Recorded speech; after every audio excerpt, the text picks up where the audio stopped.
Dylan and Mo, welcome to the show. Thank you. We are so happy to be here. Yeah, I appreciate you guys for having us. Both of you have pretty deep roots in hospitality, luxury experiences, music festivals, curating unique experiences for people. So I'm really interested in that side of your story.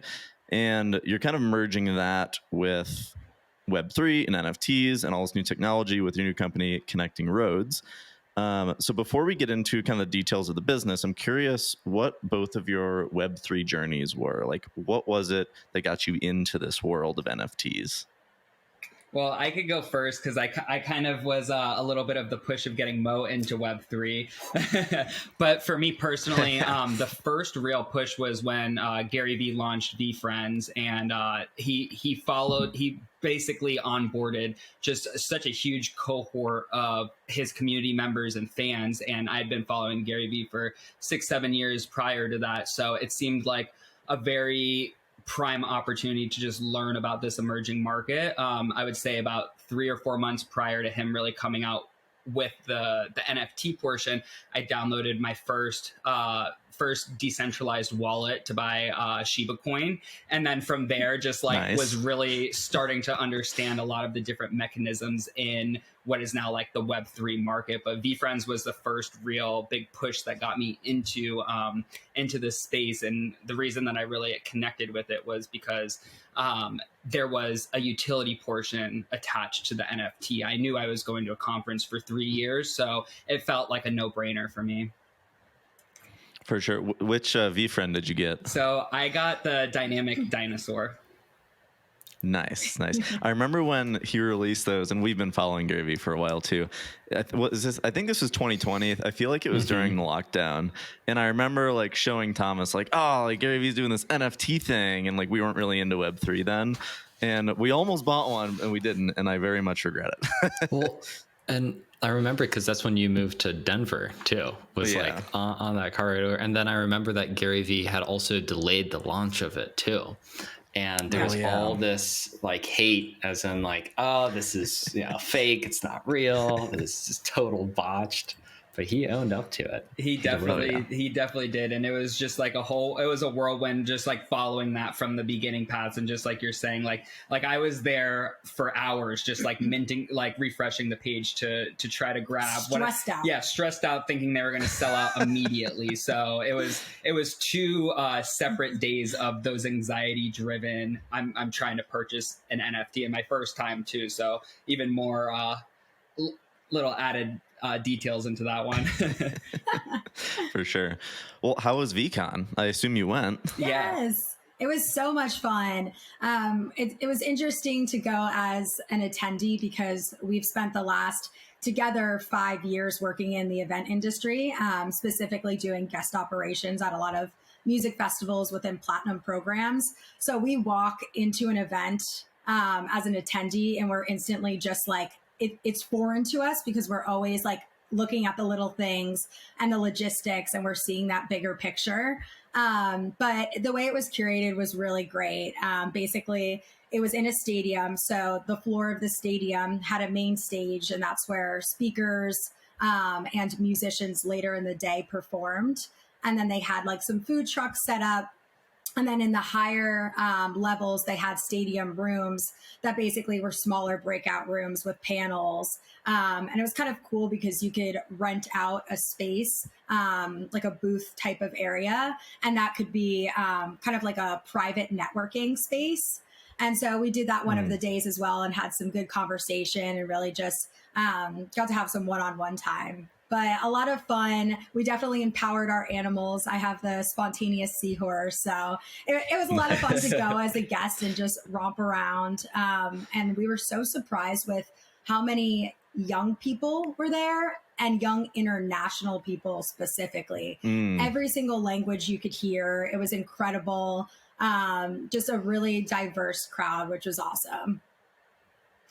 Yeah, I went to my first crypto Web3 conference last week at SmartCon, and I kind of had the same reaction. I was surprised of the diversity and like how many international people there were and how many different languages. It was really cool. And even they had these like satellite events afterwards. and one of them was at the Museum of Ice Cream, I think. Cool. And my girlfriend had walked, she wasn't going to the conference, but she walked by the line and she was like, I can't believe the diversity at this thing. I thought it would be all crypto bros. So she was very surprised as well. Yeah. And it seems like everyone who you come in contact with, everyone's so motivated and passionate. And that was something that we really admired, is just walking into a room and like every conversation you have, it has value to it. It's not just, small talk. So whoever we made contact with, it was a really good conversation.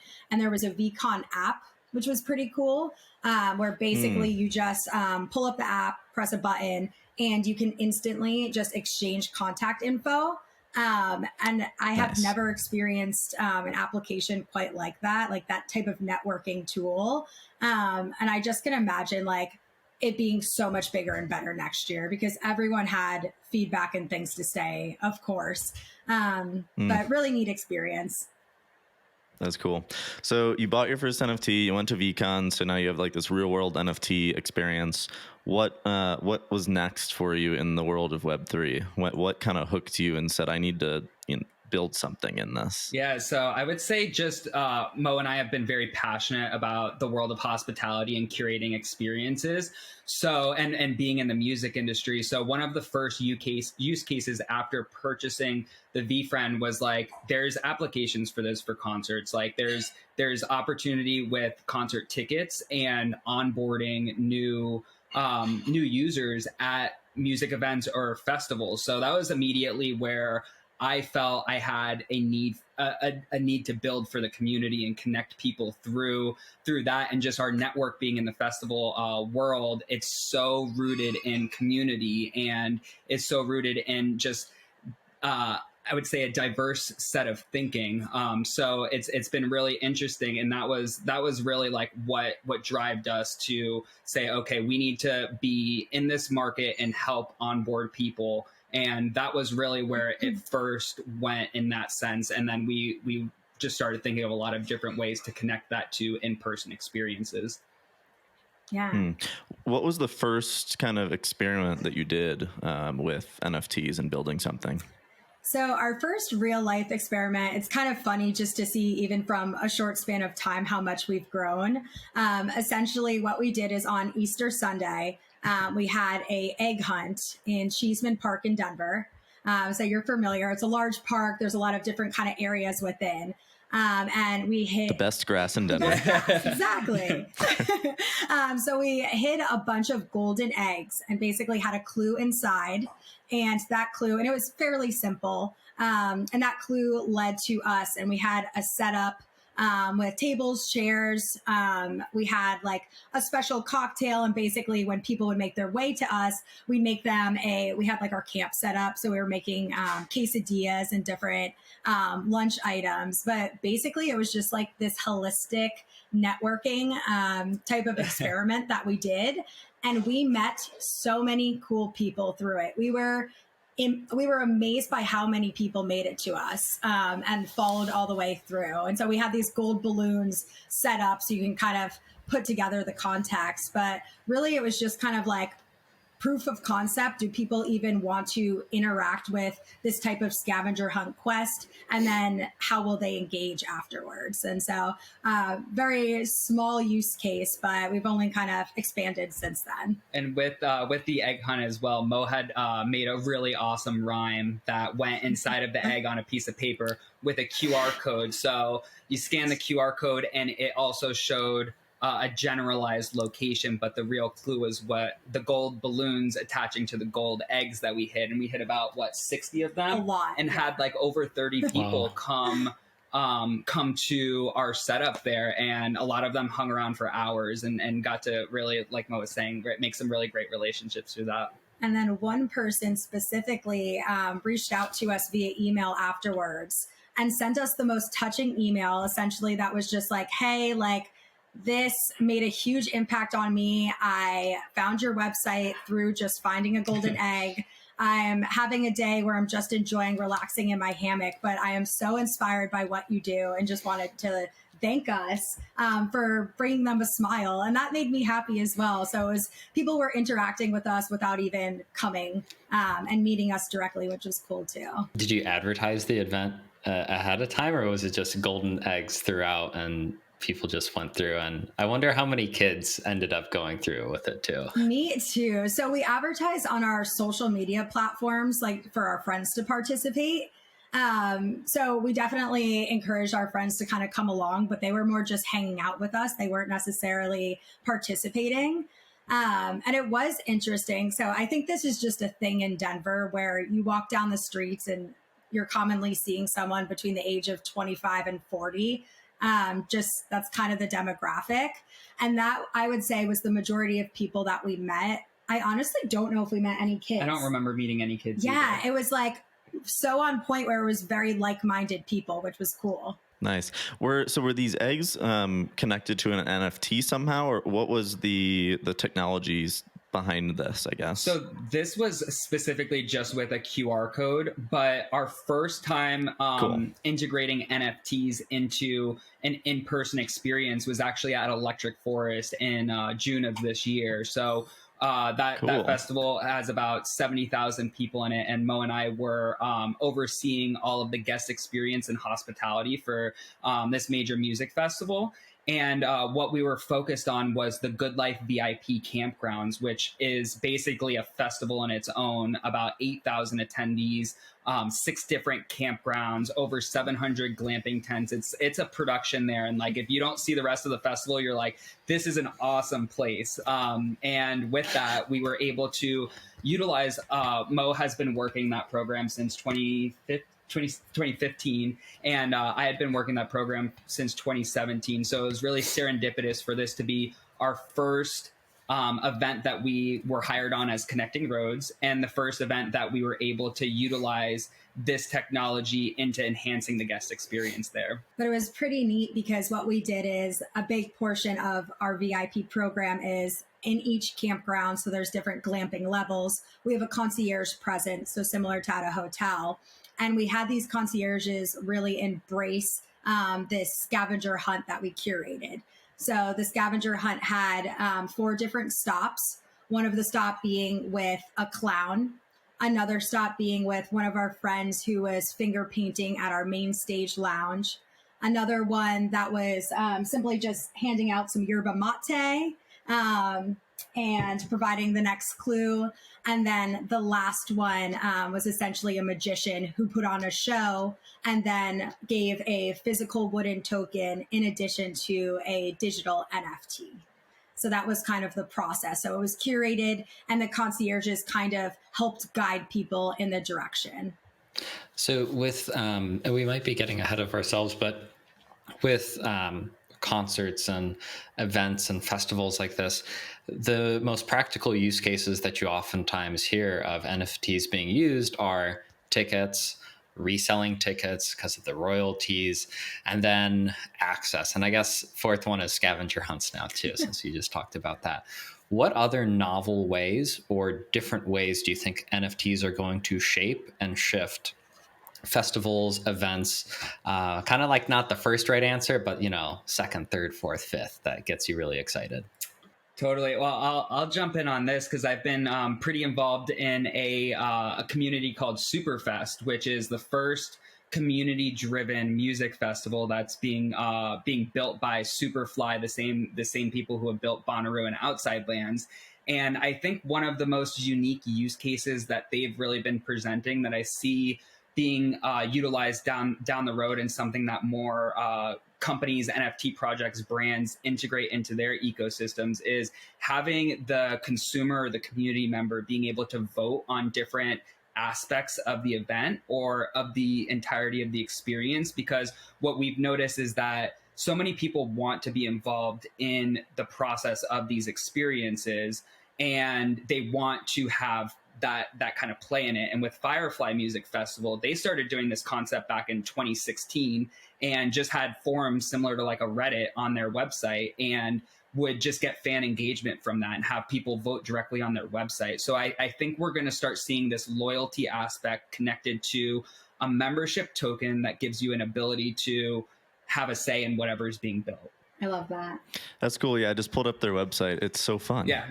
Make life a festival. Yeah, exactly. So interesting. And they've really like started kind of taking, it started with just Superfest as a 1 year or one event a year kind of process. And just within the first 2 months, 3 months of them building their community, they were like, we can't turn off. We have to always operate this festival. So right now they're building for Art Basel, and there's a lot of community members. There's about 15 community members that are working on a proposal to build an Art Basel activation. So it's been really interesting to see people take lead into the community and just start pitching ideas and really making actionable moves on it. Yeah. And to that point, I'm seeing so much overlap between memberships and NFTs and them kind of becoming the same thing, even with just companies like the North Face and random brands like that already have these, members receive a certain percent off or different type of promotions, that kind of turning into an NFT and being more rewarded for your participation and just being involved within the community. And it's something that is just fresh in my brain that I thought of with your question. So a big thing in the banned fishes community is when you get a ticket in the lottery, you receive a fish ticket by mail. This is what they call it. And it is a ticket that is beautifully decorated. And if it's a multi-night run, basically all of the tickets together will make a bigger image. And what we saw this year is they've eliminated that just completely. And it really devastated big fans because people have been collecting those since the beginning.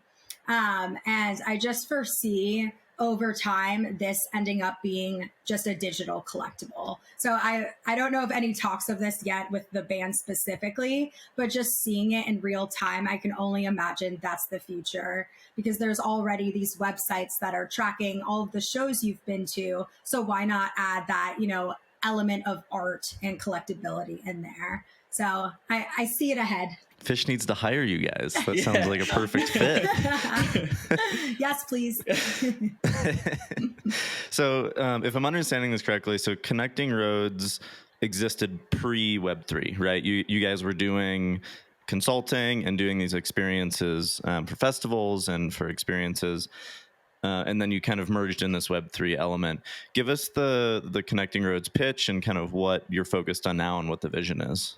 Totally. Connecting Roads is a community-driven marketplace that's connecting creators and their fans through transformational, once-in-a-lifetime experiences and events. And through that, we're building a marketplace for these unique experiences to come to life. Essentially, looking at partners like Superfest, where we can utilize a bank of their artists and create experiences directly for their community that is going to live on our marketplace. So we're essentially looking at this as like an Airbnb experience style marketplace that's going to be gated by NFTs. And whether you own a Connecting Roads NFT or you own a Superfest NFT, you'll see variation of different experiences. Similarly, where we could tap into VFriend's ecosystem and say, hey, if anyone owns a VFriend, you can access this exclusive experience that only VFriends can go to and build the experience around them specifically. And we're starting to see this within brands that are looking to enter this ecosystem, but they don't know how to really introduce it to their fans or to any members. It's a really easy way to show there's a real life use case. There's utility behind this, and you're going to be able to bring people together in person, where we're seeing the most connection through the Web3 space, which is built digitally. Beautifully said. For sure, yeah. So you said that it's connecting creators with their fans. How do you guys define creators? Because I feel like that word gets thrown out a lot, and I never know exactly what people are talking about. Because it could just be like just content creators, or some people refer like artists as that. So how do you guys define creators?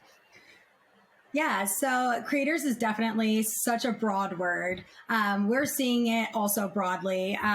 We see it as artists, and that can be a physical artist, finger painting like our friend Alexis, to a person who literally is an entertainer like the clown I mentioned earlier, in addition to things like photographers experienced designers is a big category of creator that we're working with.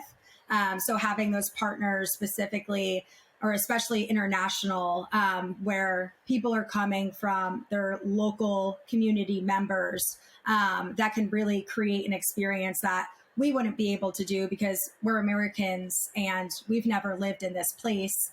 And so with a lot of the experiences that we are curating, we want to make sure it's authentic. So these creators being our partners and really just high level professionals in what they do. Yeah, and almost to even put that down into a bite-sized piece, photographers, chefs, artists, musicians, if you are an expert in your space, we're considering you a creator. If you have fans that would be open to going to an experience that you're helping curate, and then we're essentially putting the knowledge and power behind it to bring these to life. So tell me why connecting roads is so much more powerful with NFTs than without, because I'm sure you can do a lot of the stuff without NFTs too. So yeah. Yeah, absolutely. And what we're really seeing with connecting roads and really taking this leap forward is, one, we're proving a utility base for a lot of projects that are looking to add utility into what they're building. And we're really keeping the community building aspects alive by, we're also getting similar to a company or a project like Superfest, they're reaching out to their community as far as voting for their next experiences and getting people involved in it. We're taking all of those community building aspects to heart, and we're doing that same exact movement with our creators and our community members. And if you own a Connecting Roads NFT, you're able to propose an experience that we can create over the next quarter. And every quarter, we're going to have 5 different experiences that our community members will be able to vote on. And similarly, we're looking forward as the blockchain is developing. How can we integrate into the blockchain and stay ahead of this technology curve, so large companies don't just come in and continue to take up more market share? We want to understand what this technology is, so we're putting ourselves right at the forefront of it. Totally. And I think something fun for us is within the guest experience realm prior, something that we always play around with is surprise and delight. Because a big part of guest experience is doing things for guests that we love it too. And doing things for guests that they would never expect, or being 3 steps ahead. And so with that, the power of the NFT that we're kind of translating this over to is, if you hold an NFT, there's always going to be different surprise and delights that we can, provide value in. So that is a part of the utility. And really the part that excites us the most is rewarding the people who especially were with us from the very beginning, because the first round of NFT holders truly are the people who mostly know us personally, or who have been watching us since, the inception of Connecting Roads, and simply us working together as well. With the marketplace, there's 2 sides, so I kind of want to make sure we hit both.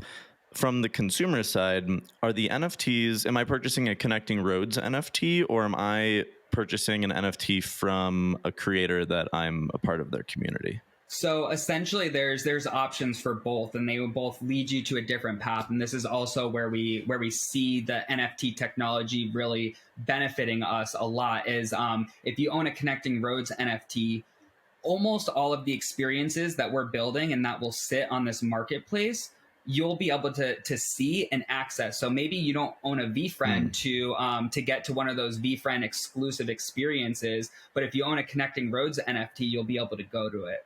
And you may even have a discount into that. So we're also looking at ways where the people who are supporting the marketplace directly are being benefited on all of the experiences. And then the experiences that are being built directly for a creator or a community or a brand, you'll still have some level of access to. Got it. So yeah, from a creator perspective, kind of walk us through what that's like working with you today, and maybe what the vision is in the future, if maybe it's a more like do-it-yourself like system in the future, or kind of walk us through that process. Yeah, absolutely. So right now we're on a case-by-case basis working with creators, and really working with the right creators to make sure that their vision and their dreams are being implemented into the experience the way that they want to. We're not rushing the process on any of these experiences because we really do want them to be the most impactful. So it's hard to give like a very broad statement on that because we're doing it very much case by case. But you have some. I can talk about Evan Gia. That's a great example. Yeah. So one example of kind of the process we worked through with one creator in June was a woman, Evan Gia. She was one of the headliners at Electric Forest this year. So she's an EDM pop singer. And she is very into working out and specifically has a workout YouTube channel called Gia Moves. So she's really into like the Peloton scene, and essentially she does Peloton classes, but she'll play her music and kind of just get the party started. And so with that, she's always dreamed of doing that live. And so with our Good Life program at Electric Forest, we have a Good Life stage, and this stage is only accessed for VIPs. And so what we did is we incorporated a yoga class into her whole Gia Moves type of vision. And so we had a yoga instructor in addition to her up on stage actually doing the moves, the music playing, and then afterwards it was followed by a meet and greet with her fans, and it was super intimate. And just afterwards, hearing her say, "This is the best day of my life," was like the icing on top for us. We were just so happy. But so cool. Really, like if someone has a vision, proposing it to us, and then that's where we just kind of make it happen. And it's definitely been a mixture of building contacts over time and making a name for ourselves in the music industry, in addition to just being creative and wanting to make people's dreams come true, because that's really the fun part, is being able to do that for people. And it's special when it's not just the guests having that experience, but also the artist too. I want to go back to something that was said a little bit ago about the Connecting Roads NFT and like the VFriends example.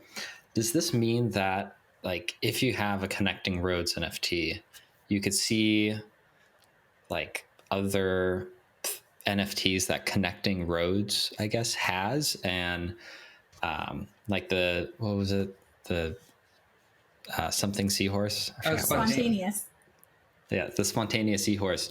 And then you could almost like rent it out for the day to go. Is that like where things are going, where you can like make use of these Connecting Roads NFTs that you have? So we have a lot of concepts of being able to work directly with other projects and utilizing the utilities that they've built already for our members. So just kind of thinking through the concepts of, with VCon, you were airdropped an NFT. If Mo and I couldn't go this year to this upcoming year to VCon, we would first offer those as an experience to our audience. So you're right on the money, Thomas, as far as just like where we're going to take this and how we're going to integrate with other brands. But we're also looking at just how can we create something that's just so new, and maybe VFriends isn't directly behind the experience or the vision, but there might be a community member that is not affiliated with VFriends, but has a very big following. Mm-hmm. So just someone that pops into my mind is Jeremy Knows, who's just one of the biggest unaffiliated VFriend community members. And if Jeremy wanted to host a retreat, we would work with Jeremy to create that experience. And he already has a fan base, so I would consider him a creator for sure. He's created like 300 podcasts at this point over the course of a year and a few months. And with that, like being able to allow access only for his NFT holders and VFriend holders. And that's what's really beautiful about the blockchain, is being able to create these gated opportunities so exclusive communities can get together, while also being able to verify all of this data. Yeah, I think that's an overlooked thing with NFTs in the blockchain, is that you can build utility on other projects' NFTs. And it's kind of hard to even think about. So if you were to build an experience for VFriends NFT holders, do you have to collaborate with Gary Vee or VFriends at all? Or, I mean, anybody can build on top of this, right? Yeah, absolutely. And we've first seen it kind of with allow lists. I feel like that's where a big use case has been, where if you're a Bored Ape Yacht Club holder, you have access to this allow list. They didn't get pre-approval or that's kind of the beauty of the blockchain. Again, is just everything's public information, and you're able to build on top of it. So I think that's something that will be a really interesting topic that plays out over the next couple of years. Is like, at what point do you have to get the approval from some of these builders and the owners of the IP, and just at what levels is that gated access going to be able to just kind of take over and just allow anybody to build off of it? So I guess you could have done this pre Web3 too, like 10 years ago, but it would have been really difficult just because you have to verify, like, hey, do you physically have, like, is this actually your ticket, or did you just copy and paste it again or something like that? So what's the power of the NFT here? Is it just the instant verification aspect of it, or what do you think is the most powerful for at least Connecting Roads? So I think the most powerful is the Connecting Roads NFT is basically a key. So we're seeing it as a key to the marketplace, to unlock the marketplace and be able to access these exclusive experiences, most with creators that you would not find these experiences on an Airbnb platform or on TripAdvisor. It's something that's driven very deep into the creator aspect in that sense. But we're also looking at just every possible way that we can integrate Web3 into this ecosystem. And I didn't start lining out with just how we're looking at building a ecosystem around the points, or how we're doing our quest verification on that, and how you're able to earn an NFT through Connecting Roads and experiencing out into the world. We're pushing a lot of limits on those ends, where we're looking at Web3 as a whole of how we can integrate and build experiences around all aspects of Web3, not just the NFTs. But the NFT portion is where we see the key to our marketplace, and where you'll be able to access the experiences from.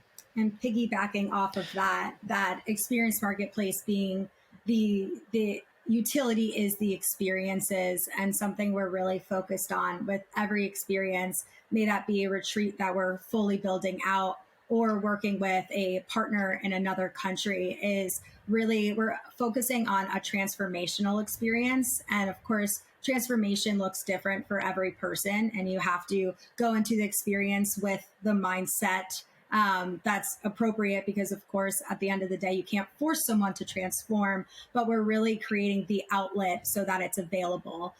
So every experience is going to be super unique, and the goal is for it to be something transformational or bucket list worthy.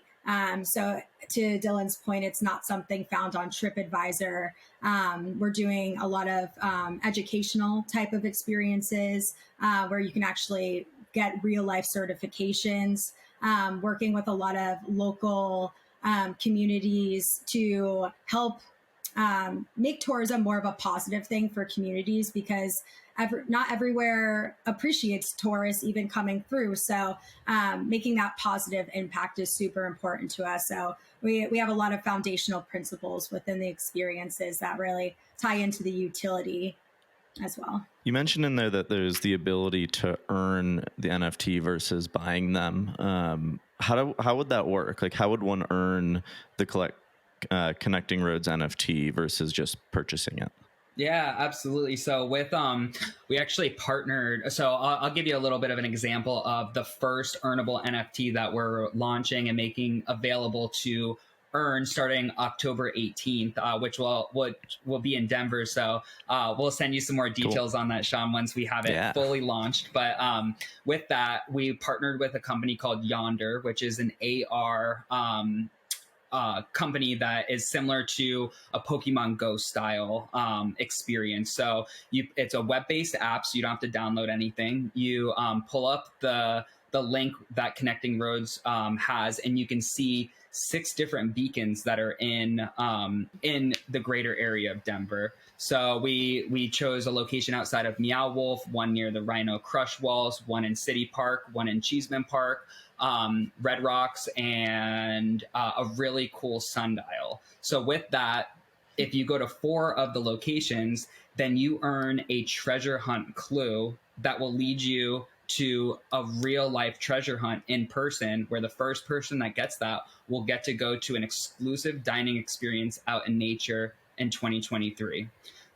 If you go to all 6 of those locations, then you're going to have an Explorer NFT, which is our earnable NFT, and that will gain you a beta access into our marketplace. So we have one NFT that you have to pay for, which is the First Ascends Connecting Roads NFT, which we launched in September. And now we have this Explorer NFT that's coming out that in December 15th, we'll end up releasing. Everybody who completed that, all 6 beacons, will earn that NFT. And this is where we really go into the gamification aspects as far as connecting roads and how you can earn points and build from there, and really invoke the people that are looking to go on to experiences and interact with the real world, but rewarding them for visiting these areas. So we're really in beta trials and integrating AR into these real life experiences. This has got to be a little bit tricky for y'all to plan out. And I want to kind of dive into the money aspect of things, because NFTs, like how does this work from a business sense? Because ultimately a business is only going to last so long as it has money, because like people have to live somehow, right? Absolutely. So how do you make money? Or maybe even talk to us about the struggles of how do you figure out how to price an NFT so that this works out? Because these NFTs can last, just like VeeFriends, for years. How do you, like, what? Talk to us about the economics of the difficulties planning it and everything, and how Connecting Roads makes money. So it's a loaded question. But absolutely. Yeah, I'll kick it off and then pass it to Mo after. But just to be very transparent, we're not making much money at all right now. And Mo and I are just full-time dialed into this since January. So we are self-funded at this point, very bootstrapped, and are just pushing along to keep ourselves sustained. So with that, we are working with those festivals that we are already having contracts with, and already having a realm that we have and a network there to be able to be paid to create experiences for, or be paid to manage different programs, and then being able to integrate these levels into it. So we took on 2 different opportunities with festivals, Electric Forest and Firefly this year, both very big festivals that we would have opportunity to grow the Connecting Roads project, but also be able to sustain ourselves for a decent amount of time. And then we're just here out like everybody else in Web3, exploring and learning and seeing just which ways the market goes. When we were in a lot of the project planning phases and didn't want to just jump into launching this concept a year ago, which would have been the best time to launch an NFT project, we wanted to make sure that what we were building was going to sustain us for a long time, and that we were building something that we truly loved and truly wanted to spend our time and energy building. And with Connecting Roads being the brand that we'll be carrying on for our entire lives, we wanted to make sure that it really represented what we were building. So just over the last 5 years, we've taken just small steps to continue to understand the landscapes that we're building in, understand how we could get ahead of all of these technology curves, and to just continue to enhance and bring experiences to people. So we just took that same mentality, and we're just learning in the NFT space and learning how to build with different communities and just taking on all of the opportunities. So initially we were going to launch our NFTs at $5,000, and had all of these different utility aspects of, you would earn $1,000 worth of points each year for 10 years. And if you held on to your experience points, then you could earn X percentage every year. And then we were like, we're getting way too complicated. All of our peers and all of our friends don't understand Web3. We have to take it 10 steps back and just start from the base level, and just understand how we can just build slowly and put each brick in the foundation to where we want to show up to work every day. And we're both not coming from the tech world, where it's not as easy to show up every day if you're consumed by something that you're not passionate about. For sure. Yeah, I think that's probably the most important thing right now for any Web3 company, is just making it easy and not confusing, because it's so confusing. Like literally every time we have a conversation, one of these interviews, we learn something new. Yeah. And like that's part of the fun of this. So nobody knows it all. We're all just out here exploring. Definitely. And I think something else for us that was super important when we recognized that was making our NFT purchasable either with Ethereum, but also we do have the option to pay with US dollar as well.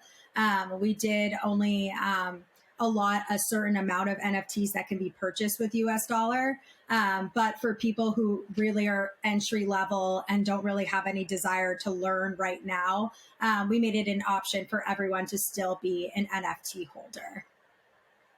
And nice. Yeah. What's the tech behind it? So like, I think you said you were non-technical. So how did you go about like building the NFT minting process and payment portal? Yeah, so I actually got connected through the Polish ambassadors, which is a DJ and artist in the music space. He had a Twitter space that me and Mo were on, and was able to learn some of the tech that they were building, and they were going physically to event sites that they were having shows at and onboarding people similarly to what me and Mo had talked about. So we already had that immediate connection to the way that they were building.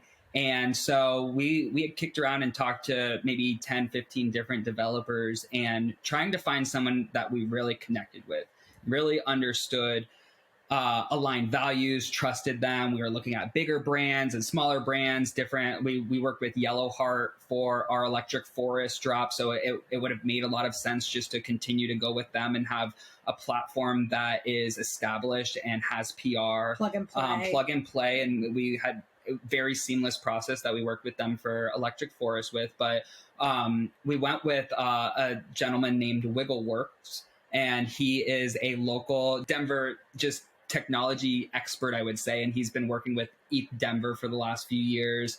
Had very similar circles as us, and just like had a deep passion for what we were building. So we were like, okay, we want to start building this project with people that are like-minded and that can grow with us. So we took on that opportunity with him, and had a great seamless opportunity. I got to sit next to him and understand all of the back ends of the contract. Like I was learning through this, and that's been really the biggest goal for us throughout this whole process, is to learn and to not just take the easy route, but to put ourselves in an uncomfortable situation where I can go in and attach to the contract and change things as I need. And I feel like I understand the base level of what I should understand with us having a project like this.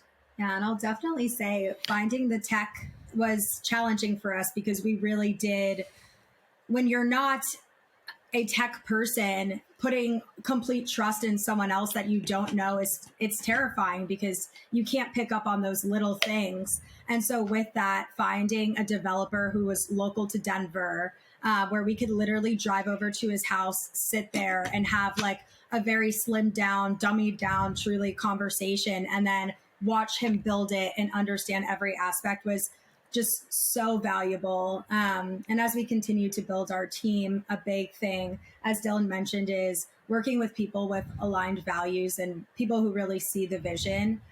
We really don't want to be just giving someone a paycheck and moving on. We want them to be a part of our network, where, Wiggleworks isn't only an incredible developer, he's a DJ as well. So at one of our events, we'd love to have him DJ and do that other creator side. So kind of just keeping it in the circle is really important to us. For sure. And you said the platform is Yellowheart, is that correct? So Yellowheart was who we did the experience with at Electric Forest. So they were the tech behind that one. And then Wiggleworks is who, and his just overall brand is called What a Life, is his brand. Okay. Yeah. Cool. So I'll have to check that out. Yeah, he runs also, What a Life. You got Thomas very excited when you said Polish ambassadors, because he is very proud of his Polish roots. And you probably thought it was the actual Polish ambassadors, didn't you? I really did. I was like, wow, that's so awesome. Great music, though. A lot of our developers. I'll send you some good tunes to bump later. He's a great vibe for sure. I saw Thomas smile, and I was like, he thinks this is the real Polish ambassador. I found I put two and two together. I was like, that doesn't match up. Yeah, but yeah, it's cool. Maybe someday. Yeah, maybe one day. One day. Yeah, so give us kind of what's next for Connecting Roads. What's on your website? You have a roadmap until 2024, which is astonishing. That's so far from now. Yeah. But what are you excited about coming up here? I mean, honestly, our roadmap goes for about 20 more years down the road. So we have a lot to add into there. We were just like, okay, just continue to stick with what we know is in the cards right now. But I think something that you had touched on, Sean, really developing out how we're going to start funding, or Thomas, I think you mentioned the funding aspect. This is somewhere where we're sitting right now and just like really exploring all the opportunities. And we've been the last couple of weeks, last month or so, having deeper conversations with brands that are looking to have almost these experience sponsored and listed on our experience marketplace. So we're launching our marketplace Q1 of 2023, and we're going to be launching with 4 to 5 experiences that are on our platform. So over the next 3 months, we'll be having at least a base of all of the launch experiences that we'll be having on there. And if you want to touch on anything that you're really excited on, because I could go on and on about everything exciting in Connecting Roads. Yeah, well, this week specifically, I've been super dialed in with our Women in Web3 speed networking brunch that's going to take place at Art Basel this year. So something that really has attracted me to the Web3 space is just the fact that the ladies aren't present and they need to be. And it feels like something that I can really like help and be a part of. So with that, we're making this brunch really an experience where it's all women who either want to be in the Web3 space or they already are. So relevant, not just filling a room with random people. And essentially what we're doing is like a speed dating style, but speed networking. So we'll have tables with groups of 2 to 5 people. And essentially we'll have like a light prompt and just kind of have people connect for 10 or so minutes and then move on to the next table with the next group.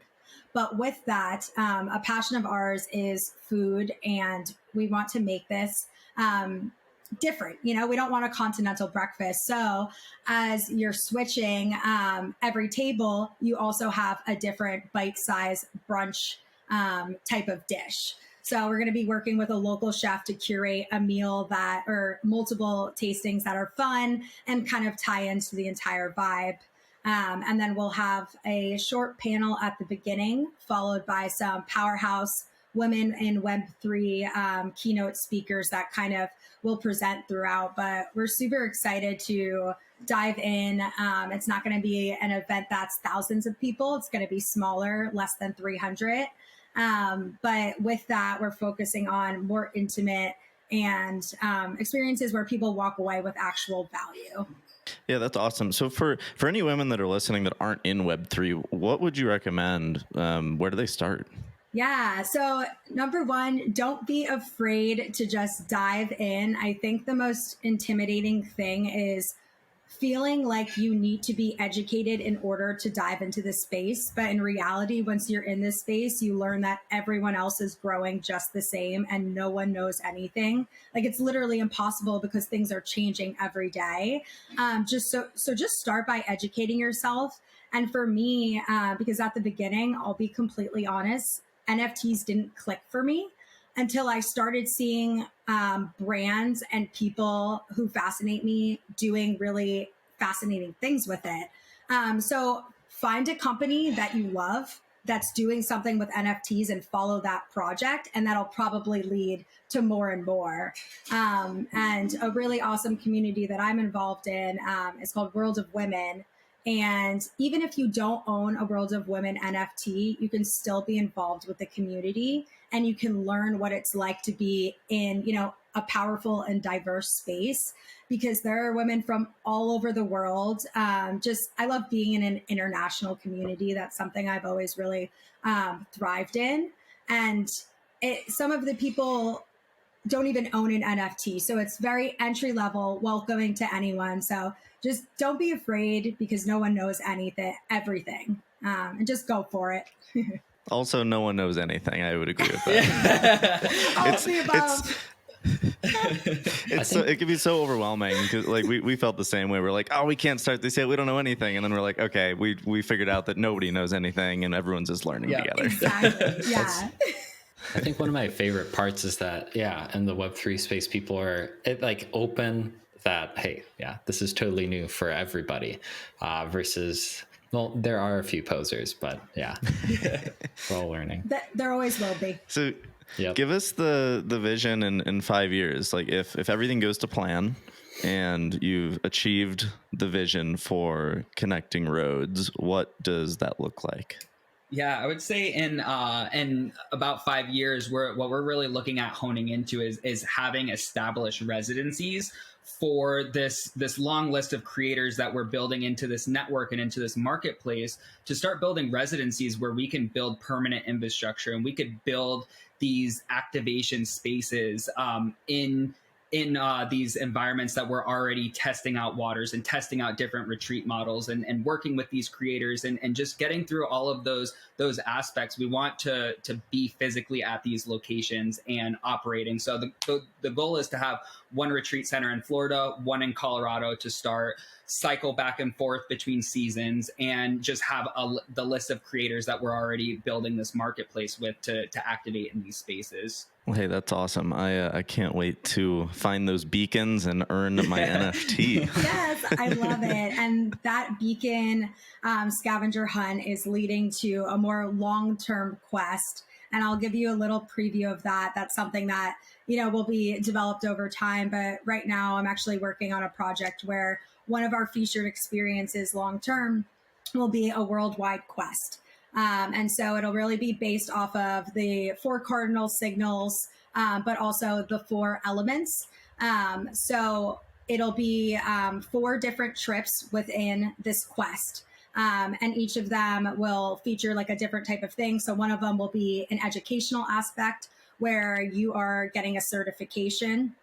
Another one being part of like a land type of project or something where, you're making a positive impact on the earth. Another one being more of a cultural experience where you're involved with ritual and ceremony. So a bunch of different experiences that essentially will lead to transformation. So that's something we're super excited about as well. That's a long-term project. And so we're currently building the foundation of that with working with international partners and finding the right people for it. That's awesome. Thomas, did you have any last minute questions here? We're coming up on time.